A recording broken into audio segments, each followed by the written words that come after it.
कामगार म्हणजे विकासाचा कणा आहे, पण मध्यंतरी विकासाला ग्रहण लावणाऱ्या उभाठा सरकारच्या काळात सेफ्टी किट्समध्ये थेट घोटाळा झाल्याचं कॅग रिपोर्टमध्ये सिद्ध झालंय.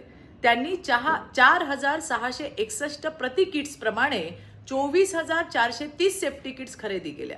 एकूण खर्च तब्बल 888 कोटी रुपयांचा व्यवहार कागदावर दाखवण्यात आला, पण प्रत्यक्षात लाभ मिळाला तो फक्त 12,215 कामगारांनाच. मग उरलेले पैसे गेले कुठे, कुणाच्या खात्यात गेले? पण लोकांनी निवडून दिलेलं महायुती सरकार सत्तेत आल्यानंतर ही फाईल उघडली, थेट चौकशी सुरू झाली, डुप्लिकेट नावं काढून टाकली, डीबीटी सक्तीची केली, कामगारांचं आरोग्य, त्यांच्या मुलांचं शिक्षण, कौशल्य विकास आणि महिला कामगारांसाठी प्रसूती सहाय्याला प्राधान्य देण्यात आलं.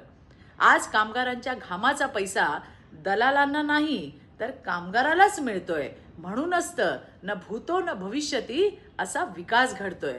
धन्यवाद. जय हिंद, जय महाराष्ट्र.